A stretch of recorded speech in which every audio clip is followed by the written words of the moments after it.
says that he should be prosecuting them.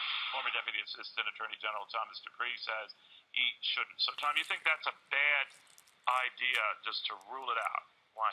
Neil, I'm, as you know, I'm not the biggest fan of Hillary Clinton, but at the same time, I think this is the right decision. I mean, look, we've been through a very divisive election, and I think the president-elect is doing the right thing in putting the spotlight on the future rather than on the past, and not taking acts that would further divide the country, and really making an effort and sending a signal that he wants to bring people together and to unite the country rather than divide it.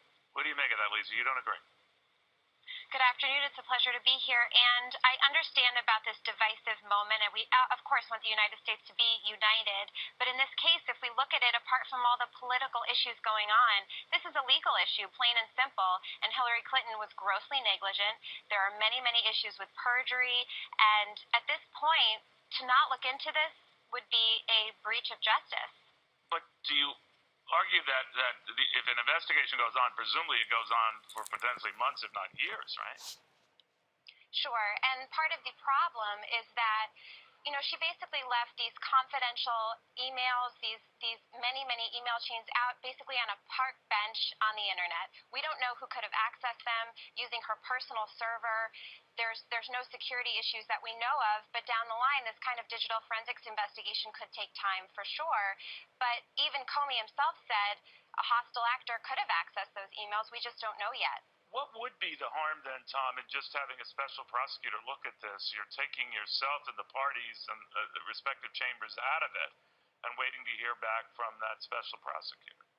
Well, because I think they've already done an investigation. And look, reasonable people disagree about what the investigators found, their ultimate conclusions. But at the same time, we've been through this process. That's not to say that in the future, Congress may want to look into particular aspects of this. They might want to look into certain emails. They might want to do more investigation if new things come to light. But as far as making a decision to indict or a decision to prosecute, in the wake of this election, where she's already paid an incredible price for this, losing the election, I think at this point, the president-elect is doing the right thing. We all, you know, if we use that as a litmus test, I had a bad day if my car didn't start. I mean, Exactly. She lost the presidential election. I mean, hello? Right?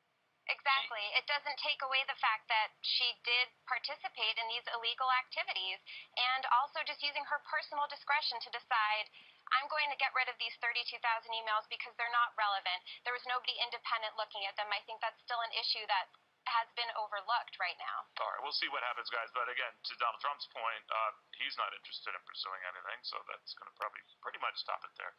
Thank you guys very, very much. Have a great Thanksgiving.